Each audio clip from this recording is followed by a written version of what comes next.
there, cats and kitties. I am the Blues Man, Johnny Blues, and with this video, I'll be discussing my thoughts on episode 12 of the anime series Noragami.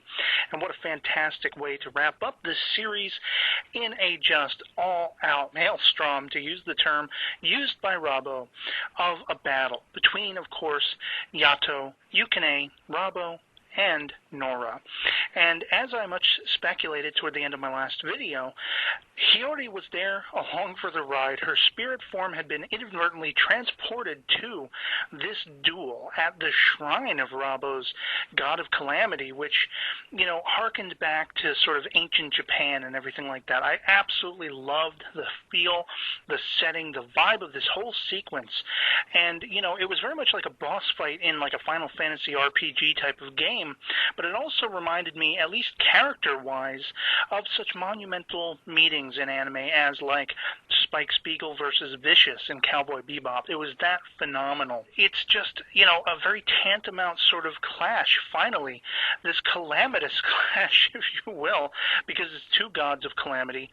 Rabo is trying to pick a way, trying to find some way to unleash the full-on power that Yato possesses, that he's kept really sort of reined in and everything like that. He's become something different. He's evolved with the times, and of course Rabo, as we find out, has not. He is very much still of the old world, and he actually has a secret agenda. What is fueling this whole, you know, affair of him trying to battle and destroy Yato? There's actually an alternative reason behind it, and that is he wants to be slain. He wants to be once and for all taken out. He doesn't want to have to live eternally anymore as this god or as this shell of a god, as we find out. And, you know, to do this, he does everything from merging with phantoms, an entire storm brewing of phantoms unleashed on the world that Bishamon is off having to destroy, and Tenjin is, you know, observing this and everything. Everybody's aware of this matchup that's going on between Yato and Rabo. And, of course, you know, the swords are just clashing, the sparks are flying, and finally, Rabo sets his sights, per Nora's sort of insistence, to focus his attacks on Hiyori, because he feels like, and well, they both feel like, Hiyori is the source. She is what's weakening him on one hand, as well as the thing that's holding him back from this power.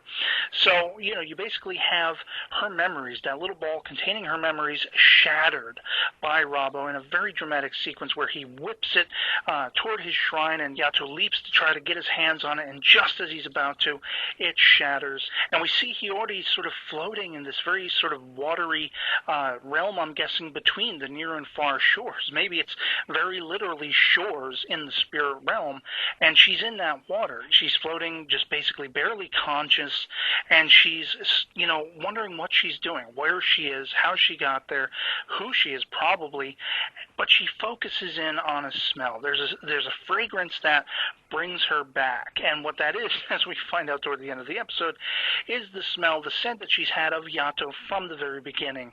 That's what saves her. And seeing her sort of lifeless spirit form reaching up as the rocks have crashed down on her that Rabo unleashed on them, you know, of course, Yato and Yukine tried to save her, and they just barely got to her body, managed to protect it, and when she comes back to consciousness, she fully remembers now. The memory that was gone, that was stolen away, locked away in that little prison of a magical ball, or whatever you want to call it, at Nora's hands, that spell was broken all by herself, which makes me wonder if there's some greater, you know, power or purpose for Hiyori in the future.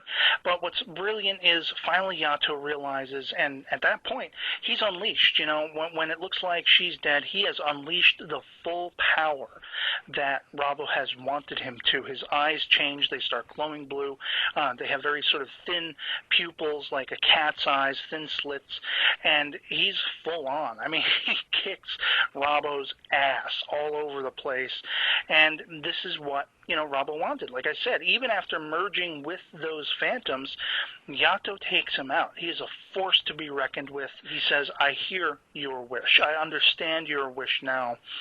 That's what Rabo was after all along, not to kill Yato.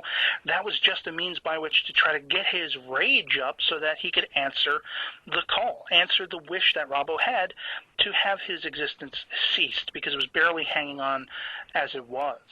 And in the aftermath of all of this, of course, we have Yato, Yukine, and Hiyori walking home. Her spirit form still very much what's with them. And Yukine's asking her, what is it that brought you back? How did you get your memories back? And she's about to admit, she actually says it was Yato's smell, but then she backpedals. She's like, I'm not going to reveal that to this perv, which is funny because when she finally came back to consciousness and he's all hugging her, she kicks him and everything.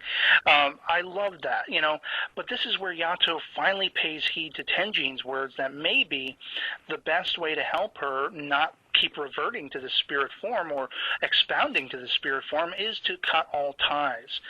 And she won't have it. She tells him point blank, I refuse. I'm not going to cut ties with you. You are my friends. They end up following up with Kafuku and Daikoku later. It's even more hilarious when, basically Kafuku is sitting there, you go, girl, telling him off, telling Yato the way it's going to be and the way of things. And Yato's like, she's just being stubborn and all this stuff. But I loved the very end. It's like we've come 360 degrees, a full circle. It began with a wish of Hiyori's to have Yato save her, help her find a way to not be this spirit form anymore. And now her wish has changed. It is, I want to be with you guys forever. So Yato, here's the wish. And for that 5 yen he always charges, he's like, I will hear your wish. May our fates forever be intertwined. And it was just great seeing that. And I really would love to see a follow-up season of this particular series. I love the story. I love the characters. Eventually I'll catch up with the manga because I know there are some elements of it that are apparently different from the anime adaptation. But what a fantastic series this was. It had just really memorable, lovable characters, very human characters, as well as a lot of just fantastic action, over-the-top stuff, a lot of spirituality that harkened back to actual Japanese folklore and stuff like that.